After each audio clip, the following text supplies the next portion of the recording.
Hi, I'm Jennifer Johnson, and today we're going to talk about the GoToSpecial feature within Excel, and we're going to use that to fill in blanks.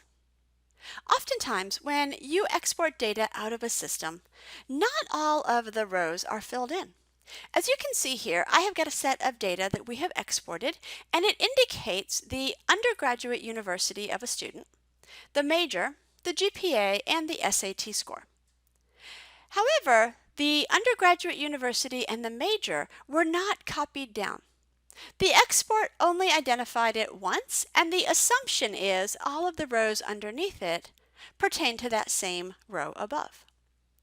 Now, as you can see, with just a few rows of data, super easy to copy down the words and paste it in. However, if we have lots of data, that lends itself to an opportunity for error. Whether you go copy and paste crazy and accidentally override your existing data, or you miss some rows. So today I want to show you how we can fill in the blanks very quickly and very easily. I'm going to select my data in my two rows that have the blanks. Once I've selected that data, I'm going to use a feature on my Home tab. It is in the Editing group under Find and Select. The feature I want to open up is called GoToSpecial. GoToSpecial is one of my favorite places within Excel. After opening up the GoToSpecial dialog box, locate the word blanks and select it. By doing this, Excel is going to highlight all of the areas within my selection range that had a blank. My cursor is sitting here in cell B3.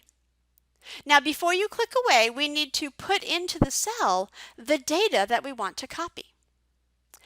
Well, because the majors and the universities change, I need to think of a formula I can put in there.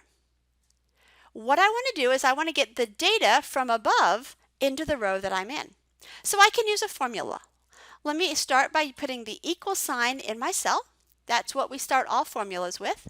And then I'm going to select the cell directly above, because that's really what I want to do. I want to copy in the data from above. Now I'm going to paste that formula to all of my blanks. Instead of doing Control V that you guys are used to for pasting, I have a very special command. That command is selecting both Control and Enter on your keyboard. So I'm going to click on both Control and Enter, and you can see that my data has been copied to all of the blank locations. In the various cells, you can see that I have formulas until the data changes when it goes back to the original hard-coded data. Now you're not quite done, so let me demonstrate using this SAT score of 1600. Because I have formulas in some of my cells, if I try to now sort and rearrange my data, let me show you what happens. I'm going to select all of my data. Over in the Sort and Filter option, I'm selecting Custom Sort. My data does have a header row, and I'm going to sort by the SAT score.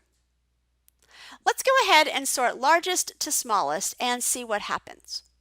Before I click OK, let's confirm that the 1600 is located with a marketing major from UTD.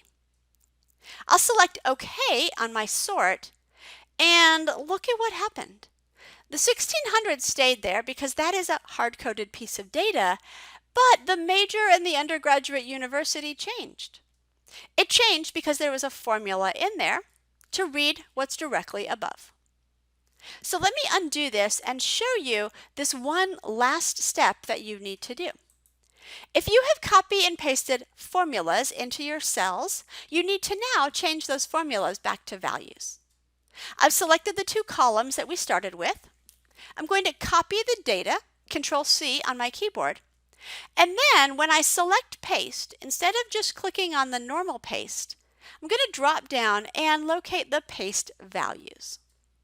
Once I select paste values and we start clicking into our cells, you will see that the formulas have changed to values in all of the selected cells.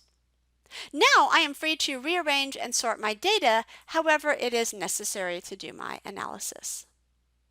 So thanks for joining me today, and in today's tip of the week, we have analyzed a feature on GoToSpecial called blanks.